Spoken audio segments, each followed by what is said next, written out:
the reality is the hand of God is everywhere. At least that's my true feeling. Iran just shot 351 missiles to destroy Israel. I don't think anyone was hurt. Sometimes we say our technology, the Iron Dome, with this, that, our pilots, you need a little Hashem for something like that. So I truly feel that every day there's miracles. We just have to open up our eyes because we can't just take the kudos for everything.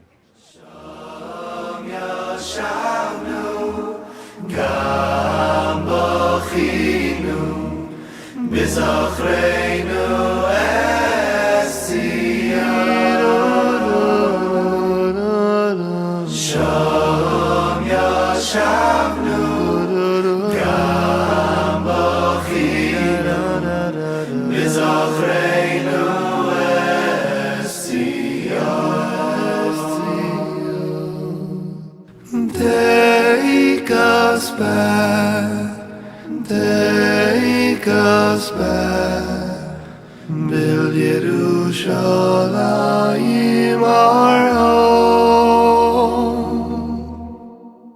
Take us back, take us back. We are in the Kotel Plaza, the Kotel that we all know and love, the Western Wall. Some people call it the Wailing Wall.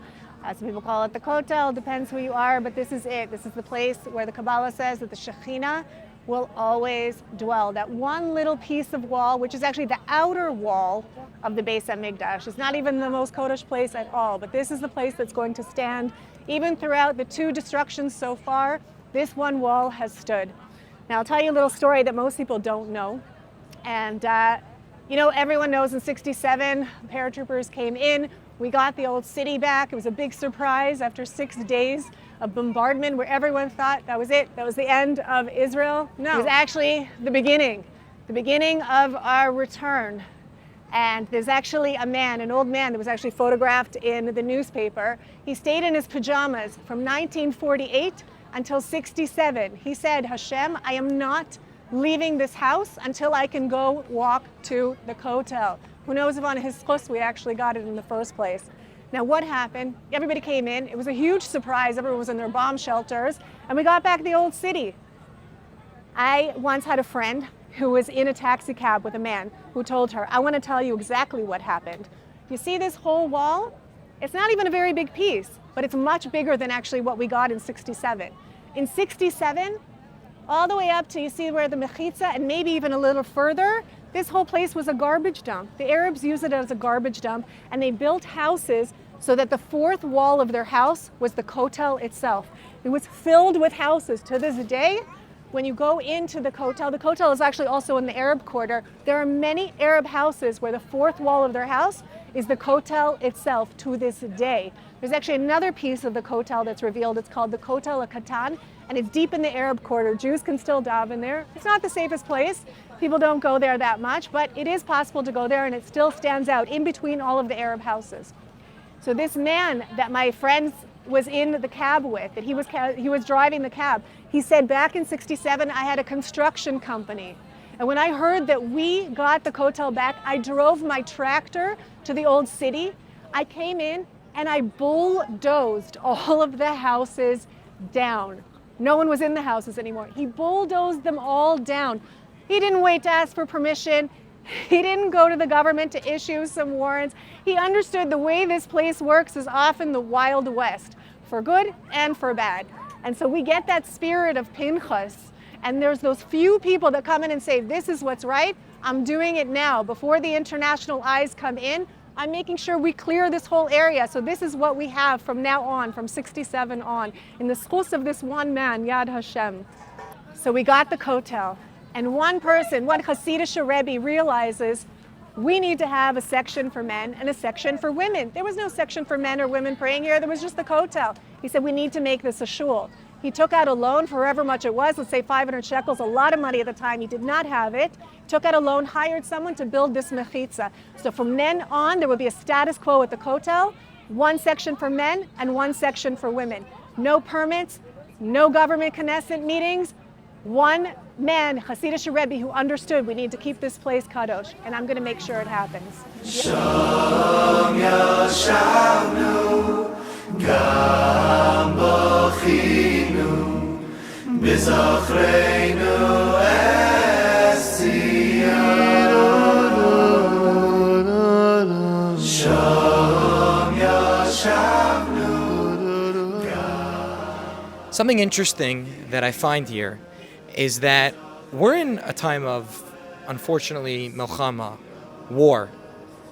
And anti-Semitism in the world is higher than it's ever been. And you'd think that people would be afraid to come visit Israel. You don't find people going every day now to Ukraine. You don't find people going to Russia.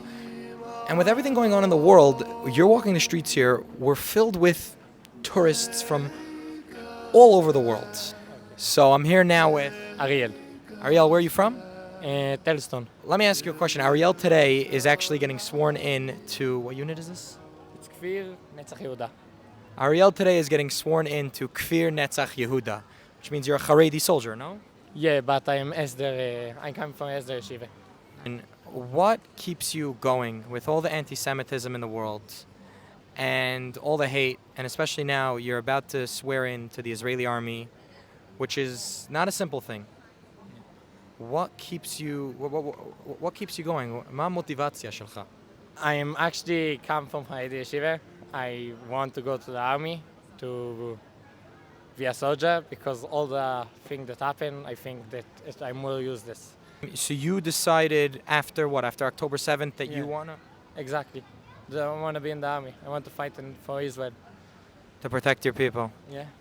Wow, amazing. Thank you so much. Nice to meet you. Yes. Seeing through all the lies, I'm saying if you want to really know the truth, you can look it up and you'll find it. And that, and also just, going to Hitvaiduyot, What is that? it's like, it's, a lot of women get together and they just encourage each other to continue. They basically mechazik each other and For like religious things or like? religious purposes. So basically, that just helps me strengthen my emunah, and that helps me a lot. I would say just knowing that, we're doing the right thing and that, Hashem is with us. I would say that's basically it. Knowing that we're, on the right side of history and just doing what we have to do. So I'm here now in the Old City Square together with Mike Greenwald. Mike Greenwald. Let me ask you a question. With everything going on in the world, and you just mentioned to me before, Mike said to me that his second son is swearing in today to the IDF. His first son is right now. My first son has been in the Army about a year and a half. He's in Rafiach now. He's a commando in a high level, he's a sniper. And he was there on October 7th. He fought for 3 days. We didn't hear anything from him. And Baruch Hashem, he's a hero. What he's done for True the hero. country. True hero. What he's done for the country, for his people. So he's in Rafiach. They're about 20 days. They stay in and they come out for about 4 or 5 days. And our second son, he's been the Hashbaz today in about an hour or two at the Kotel. He's been in the army for about 2 months, and we're so proud of all of them. He's in the Kfir Brigade. Wow. My question is, as a father living in this crazy world with one son literally in Gaza, in probably the most dangerous place in the world, fighting for a cause, fighting for Am Yisrael, what keeps you going? How do you sleep at night? How do you wake up in the morning? What keeps you pushing through? That's a great question. Emunah, bitachon. Like I said, we're so proud of them. And I do have sleepless nights. I feel like I walk on eggshells many, many days. The unknown. But, Just trust in Hashem, that's it? trust in Hashem, a lot of davening, a lot of dependence on Hashem. That's all that we could rely on in these very, very difficult times. The war has been very difficult. It's 9+ months on all of us, on all the country. But when you have skin in the game, it's that much more meaningful. And we're there for a purpose, and we're not going anywhere. And we're going to show the world that you don't touch Klal Yisrael. You touch us and you hurt us, you're going to be sorry. And we're not going anywhere. We have faith in the one above, and we're determined to bring us to victory. That's it. It's a determination. It's a goal of mine to keep the end game in mind. I feel like now we probably feel the Churban more than we ever did. You know, we thought till this year, life is great. We have Israel, we have an army, we're protected. What could possibly go wrong? And now, this year Tisha B'Av, this year Shiva Asar B'Tammuz, it's a whole different feeling, because it's we see that we don't have the Beis HaMikdash and we're not there yet. But how does that whole situation make, like how do you feel? Well, it's personal now. None of us were around 2,000 years ago. And every time we do come here on Tisha B'Av, it's really hard to have that feeling when you see this around you, you see Mamillah. It's really hard to feel that Churban Habayis. You have to try really hard, but since October 7th, you're going to feel it a lot more, because we were personally violated as a nation, and it's going to be that much more meaningful. But you know what? There's a nechama. For every destruction that happened to us, there's good at the end, there's promise at the end, there's light at the end of the tunnel, and we have to keep that in mind and strive for it, daven for it, and the Gula, Bezrat Hashem, should come very soon with Mashiach. That's what we're going to do. Amen. Thank you so much. Really nice to meet you. That was amazing. Hi, my name's Daryl Michael.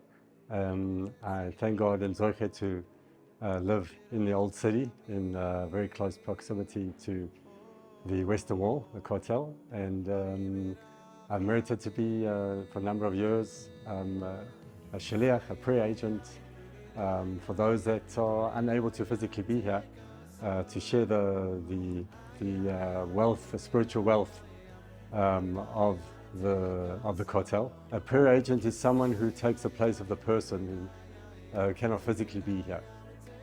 They're making it as if the person is here. They're appointed by the person, and it's a halachic principle called Shlucho Shel Ben Adam Kamoso, that the agent of the person is like a person himself in a spiritual aspect, and we represent that person. Along with a number of other prayer agents, merited over a number of years to work for Western Wall Prayers, and people reach out to us from all around the world. They're unable to physically be here, to be the prayer agents and to beseech Hashem for the challenges that they're going through. So this is the area of the Kotel that most people don't know about. Actually, anyone can come down here as long as they're not political. Over here, on this side and on this side, they've actually unearthed many mikvaot, where the Kohanim would actually have to go in before they did their service in the Beis HaMikdash. If you see over on the right side of the wall, you'll see a part of the wall that actually protrudes outward. And that actually was a ramp. That was a broken ramp that would come out to here, where the Kohen HaGadol would actually walk up. Now, this area was actually designated so that the Reform movement would have a place to do their official davening. Now, if you look around, you'll see that it's empty. It's become basically a place of hisbodedus for frum people who daven a little bit more often than, once on Rosh Chodesh. So it's actually been an incredible gift for us to be able to spend some quality time in solitude with Hashem in a very holy place.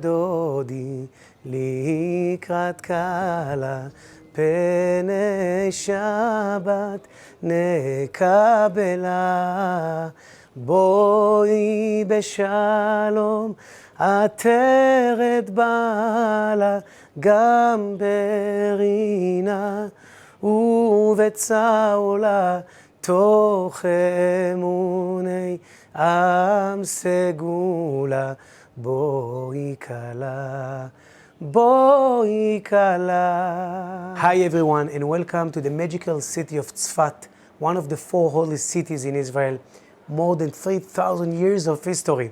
And especially in these days, in Tammuz, before Tisha B'Av, I want to invite you to be inspired from the stories of Tzfat. My name is Noam Buskila, and I live in Tzfat, in this beautiful city, more than 20 years, that I'm feeling, dreaming, and enjoying the beauty and the spirituality and the ruach of the story of Tzfat that symbolizes for me and for all of the Jewish people lost and found, success and failure. I want to invite you to take a lot of chizuk from this beautiful city for these days. Join me.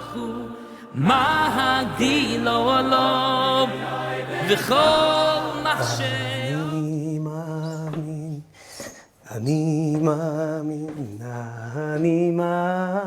מאמין. Dear friends, חברים, I'm standing probably in one of the most special and spiritual places in Tzfat, Simtat Mashiach, the Mashiach Alley. And here in this house lived a very special woman named Yochevet Rosenthal. And she was such a special woman, and thank God I had the zchut to know her.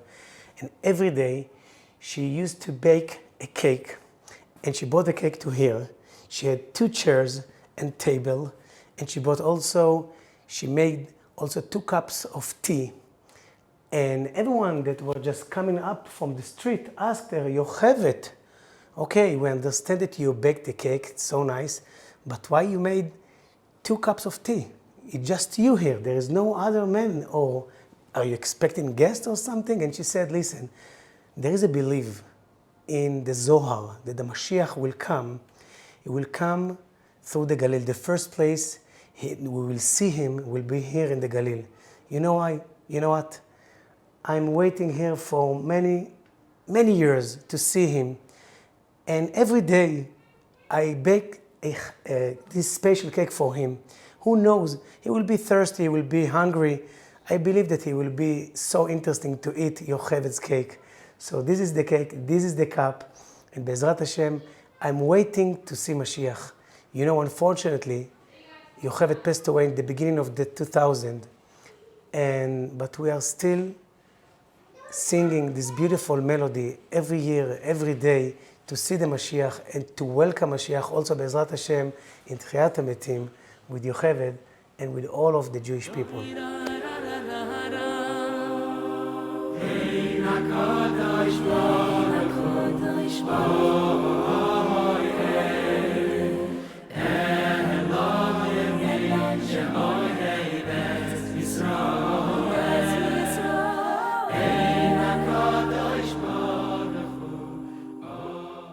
Now we are standing in the shul, in the Bet Knesset of the Bat Ain, Rabbi Avraham Dov Me'avrich. Rabbi Avraham Dov Me'avrich came from Ukraine to Tzfat in 1830 after the first Aliyah of Rabbi Menachem Mendel Mivitebsk that came to Tzfat in 1777. And he came to Tzfat and he lived in Tzfat just for 10 years. But he never dreamed that these years, the 10 years he will come to live in Tzfat, will be probably the most hardest years in his life. But HaKadosh Baruch Hu, probably for sure, sent him to Tzfat to give a chizuk to the residents of Tzfat, especially in these 10 years. But the most famous story of Rabbi Avraham Dov Me'avrich of the Bat Ain was here during the earthquake in 1837. Many people today saying that probably Rabbi Avraham Dov Me'avrich, the Bat Ain, he saw that something bad is coming up to Tzfat. And more or less in that time, before Mincha, the earthquake just started. And as you know, as you see, Tzfat is located on a mountain. And all of the houses just collapsed. You know, it was tragedy. More than 2,000 Jews were killed in one day. And try to imagine, we didn't have the IDF to come to rescue. We didn't have hospitals, Magen David Adom and Chilutz, and all of these associations that you know. And he once he understands that something bad is happening, he asks from his students to come and to just be very close to the Aron Kodesh. And once all of them gathered here and were standing here and screamed Shema Israel, half of the shul destroyed, and the other half, where the students were with the Bat Ain, just stayed in the same place, and everyone coming from all over the world to see the arch. You can see above my head this keshet, this arch that symbolizes the place where just stood in the same place here in this synagogue. And this is the eastern side of the shul that didn't get any damage. And the other side, it just collapsed. You see the renovation above our head. You can see the renovation that made by Moshe Montefiore that donated the money to rebuild this beautiful shul. By the way, this is the original chair of the Bat Ain. People are coming all over the world to come, to bless, to pray. And as I said, we can take a lot of inspiration from this shul to see Eda Hashem, to see how something bad happening. You know that if we are living today, the fact that there is a Jewish community today in Tzfat, it's probably because of Rabbi Avraham Dov Me'avrich, the Bat Ain, because he rebuilt Tzfat while everyone left Tzfat. Can you imagine all around Tzfat is people lost their families, their everything, but he stayed in Tzfat and he said, he declared, Lo nazuz mitzfat, we will never leave Tzfat. So something bad happened, but the right person, the right rabbi in the same place, the right place, Lo nazuz mitzfat, Am Yisrael chai. The golden period of Tzfat, the 16th century. Can you believe, can you imagine who literally walked here in these alleys? Yedid nefesh Rabbi Elazar Askarian, Ya Ribon Alam, Rabbi Israel Najarian, Shalom Aleichem Alachei Asharet, Elecha Dodi Likrat Kala. All of these beautiful songs were written here in Tzfat during this beautiful time in Tzfat. But don't you forget, it all started in probably the biggest tragedy of the Jewish people in 1492, in the expulsion of the Jews people of Spain. They literally was so devastated after they left their home, their families, everything. But they didn't imagine that just 50 years after, they will be here in Tzfat, in the most beautiful time of Tzfat. Rabbi Yosef Karo's shul is just here. The Shulchan Aruch was written here also in Tzfat. But it all started with the hardest time. So you know what? Let's take from that for us. אפילו בהסתרה שבתוך ההסתרה, even in the hardest time, especially now in the days of Tammuz, before we will mention תשעה באב, never lose the faith. לעולם לא לאבד תקווה. אין שום ייאוש בעולם כלל.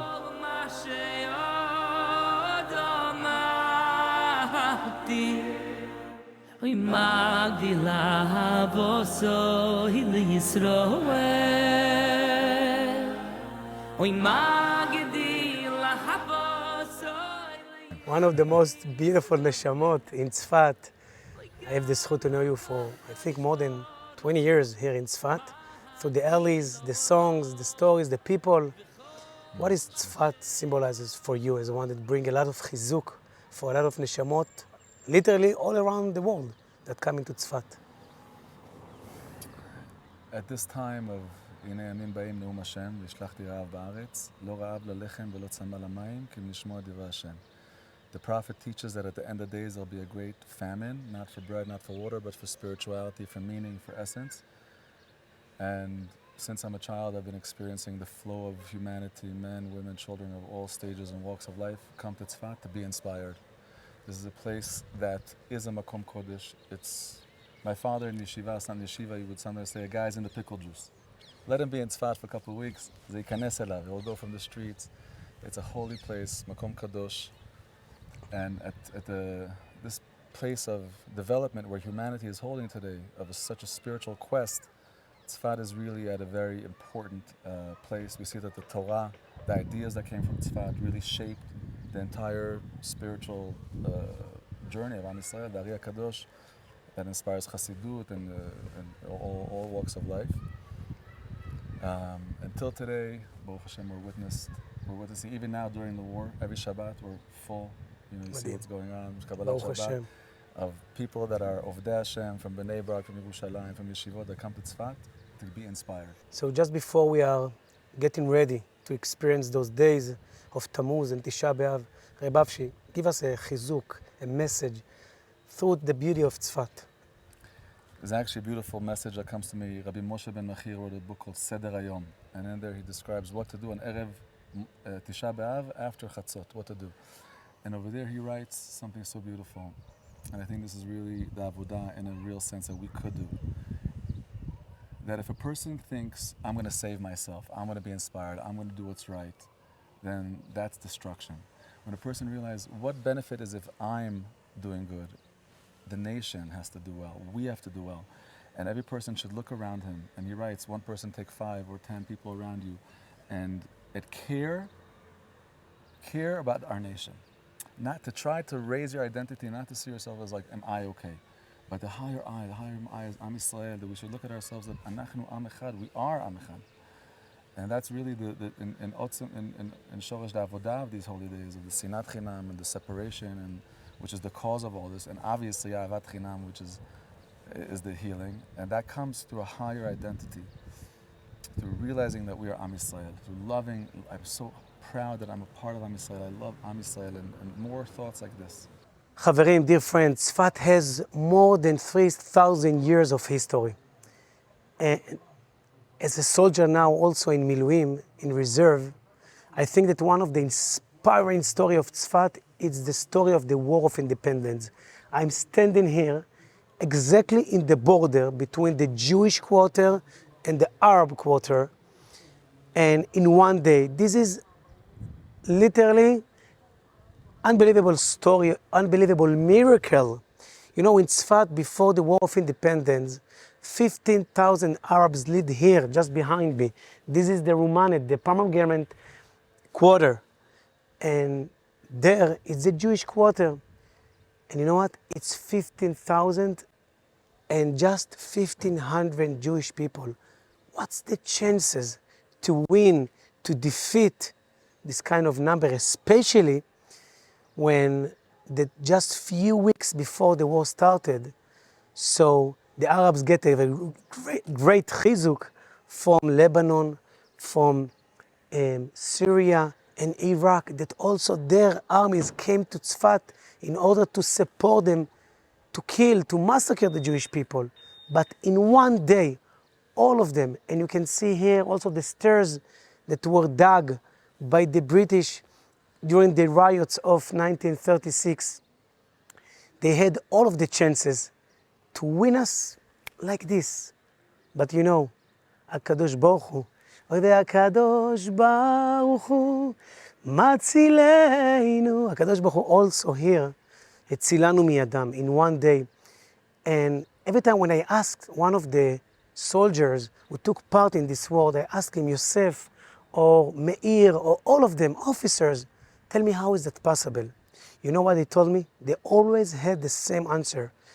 We were able to win them just because of the unity. Why? Because the war was started before the IDF established. And in Israel were many, many parties like the Etzel, the Haganah, and the Lechi. And they didn't like each other, unfortunately, as everyone has his own prestige and belief. But while they understand that there is one enemy here, they left all of the fights and the arguments behind and became unity in order to live safely and in peace in this, our holy land, in our homeland. So they always say our unity, the Achdut, help us to win, to defeat the enemy. So we want to wish, especially in this day, these days, in this year, also to have the unity and to remember that we are literally one soul, one family, Am Echad, and Be'ezrat Hashem, Bayamim Hahem, Bazman Hazeh, we are sending a lot of unity and blessing and hope for the magical and holy city in Tzfat to all of Am Yisrael. Am Yisrael Chai.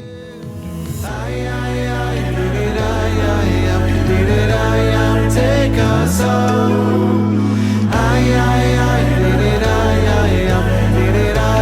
Take us home.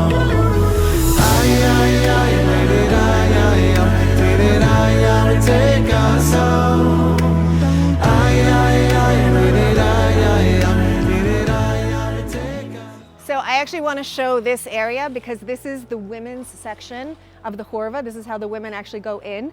And it wasn't supposed to be like that. When the Chorva was first built, there was an inauguration. It happened 14 years ago, 2010. Everybody was here, all different kinds of people, policemen, dignitaries, whatever it was. One of the Zilberman's rabbis said, listen, he took a bunch of Shiva Bachars and he said, if you see any women coming, tell them to go through this entrance.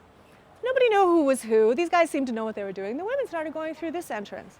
And after 30 days of the women going through this entrance, we had an Ezras Nashim in the Chorva. The shul actually is nicknamed the shul of Rav Yehuda HaChassid. Why? Because he was actually the one that came to build the first Chorva that was destroyed after him by the Arabs. After that, the Vilna Gaon came with his students, and he rebuilt the Chorva as well.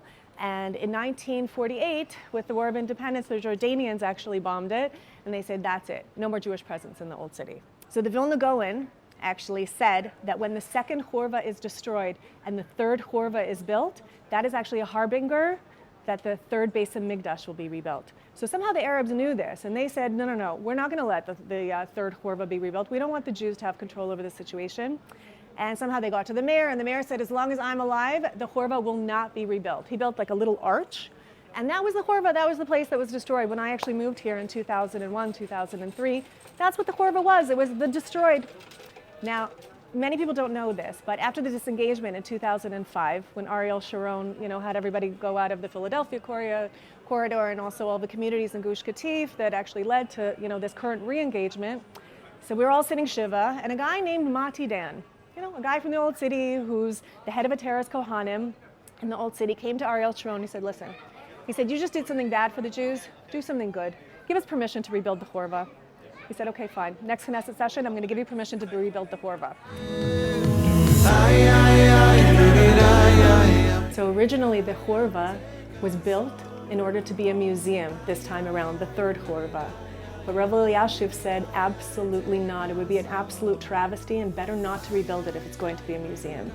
So the Zilbermans, the descendants of the Gaon and the followers of all of Psakim, the Gaon who originally built the second Chorva, they just came in, they left all of their places of davening, they came in and they took over the Chorva to make sure that it stayed Kadosh, to make sure that holy places stay holy in accordance with what the Vilna Gaon said should be.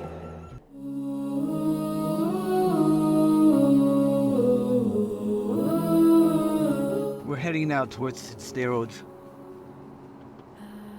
So many nisim that happened in Sderot itself that there's unbelievable stories. When they came into the town, they came in vans and vans of terrorists. And there was one car, a father, mother, and two kids. They tried running away from the missiles. So they were leaving Sderot, and as they got to one of the roundabouts, one of the circles coming out of town, there was a siren. So they stopped the car. This couple sees the terrorists facing them, literally coming an opposite direction. They parked it, they stopped the car in the middle of the road, and they run the wife with one of the kids runs into the house. And the husband runs with the other kid to the other corner of the street because he's running away from the terrorist. And as he's running, the terrorist, another van comes around the corner and shoots him and kills him on the spot. And a police car comes by and he sees this kid walking around. So he picks her up and runs into the same building where the mother was. The terrorists just continued driving. They didn't see the police car. And this police officer decided, okay, this is a situation.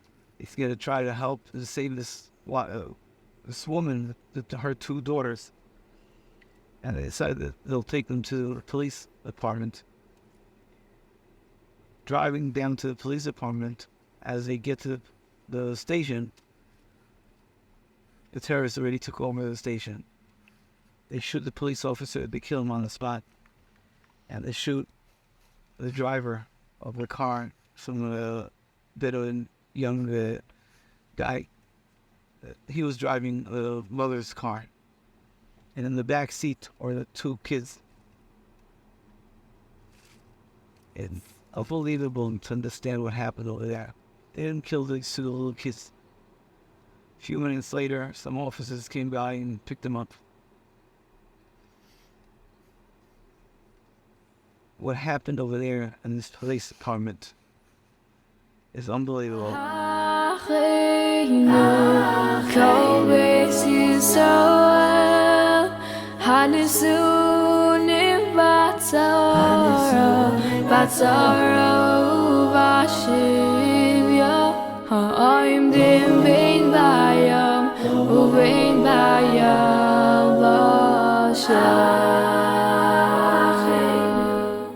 People in the houses over here, the houses where people were inside, where everything was closed, so no one got killed.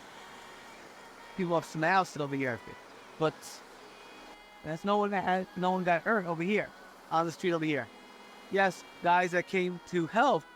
Betzalel guy got shot over here, and Baruch Hashem, he's alive, but that's really crazy. All the reporters used to call over here. It's a special center that they have over here. Closed now, legally. But for digital center, when there's sirens in the road, right away special people come to this center over here, and whoever has any questions or someone needs help or psychiatry help or whatever, so they come over here and they get it in this special center, so they can help out whoever, all the families, women, men, and kids, whatever. They have it over here. And on October 7th, right away they ran here. A bunch of people that work here. And they were locked inside because down the road is the police station. So they were locked inside, and all the time they're hearing what's going on outside. And from here, they're sending messages to people. Don't go out, do this, do that. All the time. So it was missing that they didn't take over the center, because over here they could see all the cameras from the whole town, all around, so they can control from this place whenever they see in Sderot. 34, coming down from 34, we'll be heading, and I'm coming in, driving down over here, behind us, over here, there was a terrorist car, slipped over, totally burned over here, right over here. Or see that red, yellow, the yellow grenade, yeah, a bomb shelter over here. As I was parking the truck, I see there's a pile of 22 bodies waiting for me over here to start loading on the truck. Driving back to the highway 34, this is where we're gonna be heading now. This highway was full of cars. Every car, bodies outside the cars. Matzah was terrible, terrible. So after loading 14 bodies on the truck, I walked over to the commander and I said, okay, the truck is loaded one layer. According to Allah, that's how we do it. We put 14 bodies, not more than that. And he says to me, you don't understand the situation. The situation is that young soldiers are going to be driving down towards Gaza, and every second that there's bodies outside of the highway, on the highways, they could be drifted into Gaza by terrorists. And these young soldiers are going to be driving down, they're going to be seeing these bodies. That's not going to give them any opportunity to continue doing what they're doing. They're going to be shocked. So we have to make sure that the highways are clear. And I don't have any manpower, not soldiers, not police officers, that could stand around and watch all these bodies. And this is just a few hours of starting what's happening over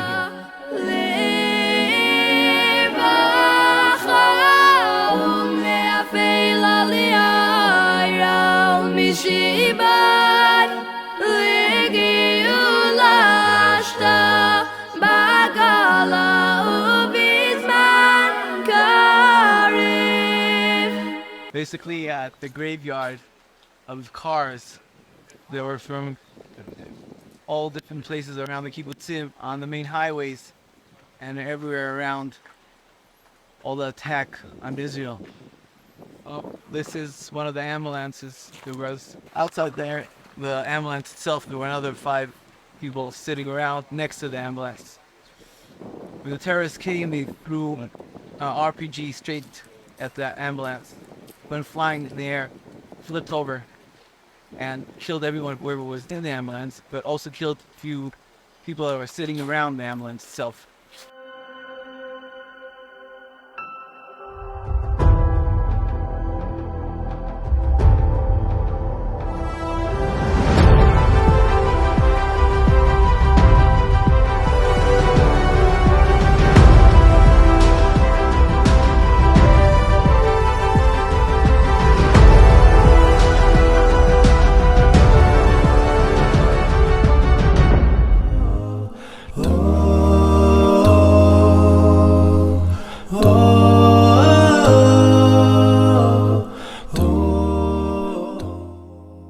Close to 40 young people were hiding in this shelter over here.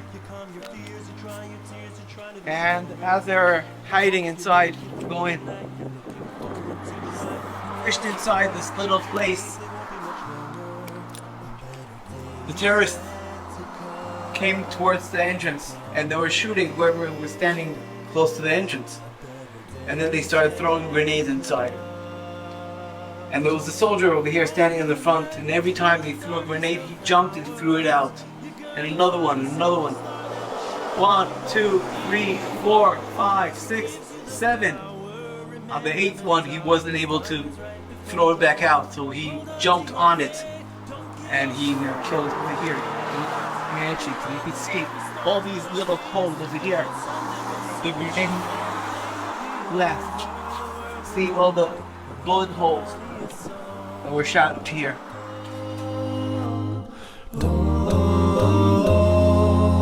So let me tell you how we do it. We're the secret, me and you. We help each other out, we'll make it together. And all that chesed goes around, it lifts us up when we are down. These young faces, understanding what it means to care one for each other. Moments of happiness, moments of joy, in 1 second becomes a disaster. And then the terror attack, and people that devote their lives for each other, trying to save people, coming back and forth with cars, coming back with vans, whatever they have, capable to try to help to take out of this disaster. Young boys and girls that were here, putting their own life in risk, caring for each other. It's only cholesterol. They say you can't imagine that someone else will do it for you. Stopping the car and loading and loading and loading people, 7, 8, 9 people in a small little car, be able to help them, save them. The Zohar says that person that dies in Kiddush Hashem comes a diamond, and the diamond is sitting under Kisei HaKavod. You can't stand and question anyone that dies in Kiddush Hashem, who they are, what they stood for in their own life, what did they believe, because what we saw in different places, Shema Yisrael on the wall, from different houses in different places, there was written in kibbutzim. I'm not sure which I don't have any connection to mitzvahs. The Shema Yisrael that they shouted the last moments of their life. We're understanding that b'makom shebali tshuva. What kind of Baal tshuva? What do you mean b'makom shebali tshuva? Steinman used to stand up when a Baal tshuva is to come in. By understanding that there's a place of highs is makom shebali tshuva. But a person that dies in Kiddush Hashem because he was a Jew, that's even higher and higher, something that we can't understand. That's schus of those people that died in Kiddush Hashem by knowing that they died because that understanding that the Jews living in Eretz Yisrael. That's their schus. And they have to be reserved from that. Hi,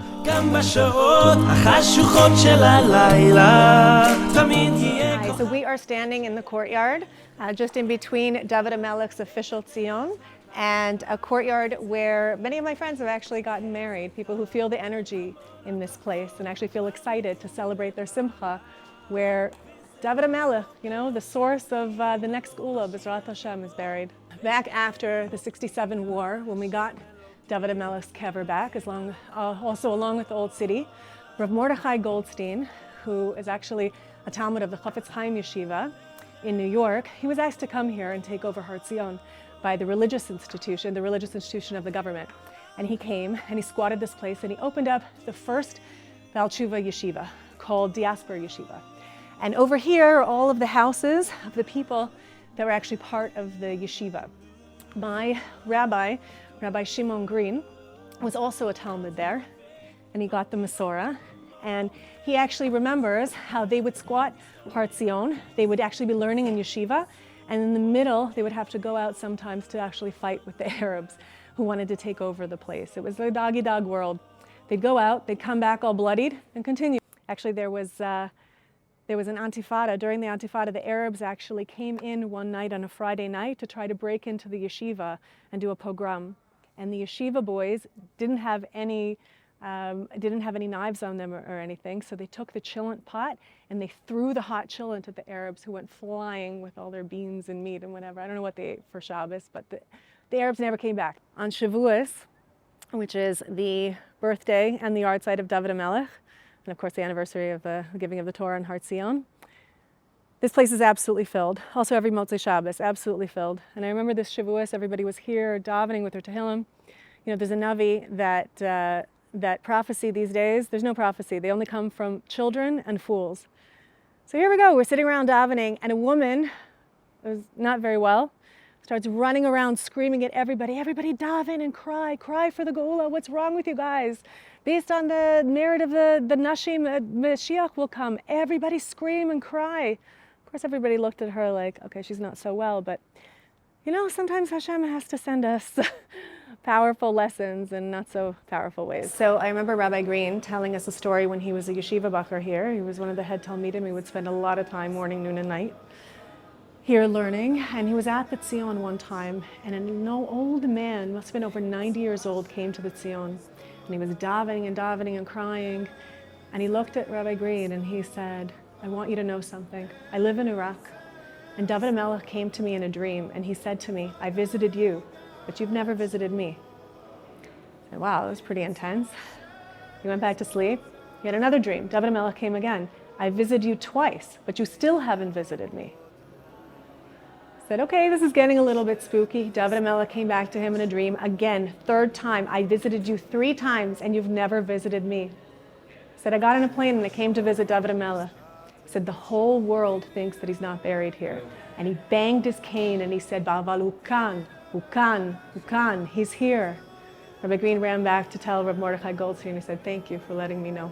So I'm walking now here through the Old City, and I had the schus to bump into Rabbi Nachman Elsant from Esha Torah. Let me ask you a question, Rabbi Elsant. With all the craziness going on in the world, and the anti-Semitism, and we're going into now the 3 weeks, Shiva Asar B'Tammuz, the time to really mourn the loss of the Beis HaMikdash, something that I feel that up until this year, people didn't really feel it. People didn't really understand it. We kind of just sat there on Tisha B'Av on the floor for 8 hours without actually knowing what we're talking about. How does it connect? I think this year in particular, so we're able to feel probably for the first time in our lifetimes, more than ever, what it feels like for Jewish families to be torn apart, what it feels like for Jewish families to lose fathers and sons and children, grandparents being ripped away from their families, something that we've learned about in our history, but we've never really experienced. And I think this year, probably more than ever, we're able to, number one, feel much more a part of Jewish history than we've ever felt before, and the things that we've gone through, and to really feel the pain personally. Almost everyone knows a family or someone that had something terrible happen to, whether it was a father, a son, a soldier, or someone related to the terrible events on October 7th, and we're able to feel the pain of what it means to be in Gullus, what it means to not have a time of Geula in the Beis HaMikdash, and that will help us to all feel more together, part of Klal Yisrael, and do what we need to do to change ourselves for the better. Now, my question is, within all of that, how does someone like you see? You know, it's on the one hand, now we feel we feel the gullus more, we feel the pain. But in a year like this year, how do we feel the Yad Hashem? Where do we see in every moment, everything that's going on? It's sometimes also harder now to feel the Yad Hashem, feel that the Rebbeinu Shalom is there for us. And what's one way that someone can, within all this tragedy, feel and truly understand and see that the Yad Hashem is there? That's a good question. Two things that come to mind is when Iran attacked here in Israel, and when the sirens went off here in Yerushalayim, and I walked from my bedroom, towards the safe areas of my house. So I walked by a tremendous window, and I looked up in a big window, looked up in the sky, and it was pretty scary. You're seeing the missiles flying overhead. You see the Israel defense trying to protect us and save us, which they did. But at that moment, even with all of the amazing military efforts that were done, and we have tremendous Hakar Satov for all of them, for me personally, at that moment, you felt a tremendous, tremendous Yad Hashem guiding and protecting us in a very, very special way. And I think the other thing is that, the words of Chazal talk about being surrounded by 70 Ze'evim, many, many wolves around us, many enemies. And it's true, we have our enemies in Gaza that we're fighting and trying our best to take care of. But when you just step back and think about it, we're surrounded all over the place. And as much as our military efforts are needed and are precious and appreciated, every single ounce of them, when you think about the scope of what our greater enemies are capable of doing if they really all just got together and went against us, you have to also appreciate there's a tremendous Yad Hashem protecting us at the same time. And I think that with everything going on, you're able to step back and appreciate that more than ever. Okay, so here we are in the center of the entire planet, where heaven meets earth. When I showed you the kotel, what really is the kotel? That's the place where Yaakov had his dream with the ladders. That's the place where Abraham almost sacrificed his son Yitzhak. And you know why that place was actually chosen to be the Beis HaMikdash? For some of you who know this story, there were two brothers. One of them had children, and one of them didn't have children. And one day, one of the brothers said, you know what? I need to bring some of my crop to my other brother, because he just doesn't have enough. And the other brother said, you know what, I have so much, I need to bring something to my brother, because he doesn't have so much. And both of them woke up in the middle of the night to go give the other brother what they thought they needed. And where did they meet in the middle of the night? They met on Har Habayit. And that's where they met, and they saw that each one of them was going to do a chesed for the other one in secret in the middle of the night, and they embraced. And Hashem said, this place where two brothers do chesed for each other secretly, this is the place where I want my Beis HaMikdash rebuilt. When Rav Nebenzahl decided to pick a place to live, he said, I'm picking the old city. Why? We're here to be like Hashem, right? We're here to model all of Hashem's midos. So Hashem picked his house in the old city. I'm going to pick my own house in the old city. Now, I want to tell you that during the Gaza disengagement, there was a man who sat on the top of the stairs of the old city with a little chair and a big sign. And every day it said, one more day, one more day. Like they count these days, like the hostage families unfortunately count these days, all the days of the war. He counted down to the disengagement, and he davened. And he said, Hashem, you cannot make me leave my home. Please tear up this evil decree. We do not want to leave Gaza. And people came and they davened, and the kotel was filled with tears and prayers. And what happened in the end? The disengagement from Gaza. Were our prayers not answered? Well, what happened after that? That led to Ariel Sharon deciding to give permission to rebuild the Chorva, which is a prerequisite to rebuilding the Beis Hamikdash. What we did not know, that all of those tears and all of those prayers that did not get answered seemingly because we didn't get what we wanted, at the end of the day, it was actually bringing forth the Geula even closer. And so too, B'ezrat Hashem, the re-engagement to Gaza and all of the suffering that we're going through now and all of the tehillim that everyone is doing and all of the prayers and all of the challah bakes and everything that no one knows about that people are taking on, so too, when it looks like our prayers are not being answered, when it looks like the thing for which we are davening for is not coming to be, we don't know what the seeds are going to be for the final redemption and the Beis Hamikdash. When you want to build a new building, either spiritually or physically, you first have to destroy what was there. You have to dig up the earth. It's a very uncomfortable process. It's messy, it's ugly, you get your hands dirty. But the only way to be able to build a strong foundation is to get in there and completely clear away what was before in order to come in and build something new and bigger and better. And so too, as the disengagement from Gaza was the precursor to the building of the Chorva, so too, please God, let the re-engagement to Gaza be a precursor to the rebuilding of the third and final Beis Hamikdash, maybe soon in our days. With my love and everlasting love, I have loved you. For this I have drawn you. With my love, the mountains will crumble and the hillsides will fade away, but my love for you will not end. The mountains will crumble and the hillsides will fade away, but my love for you will not end, will never ever end.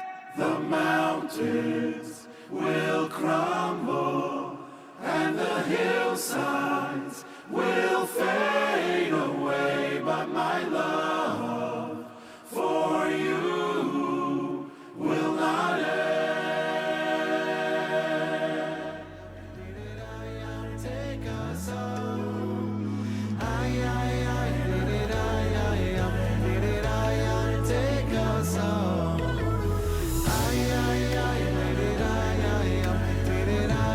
Take us home.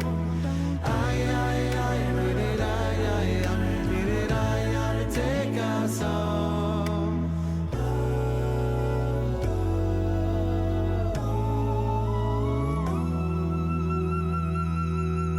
שמעתי את תפילתך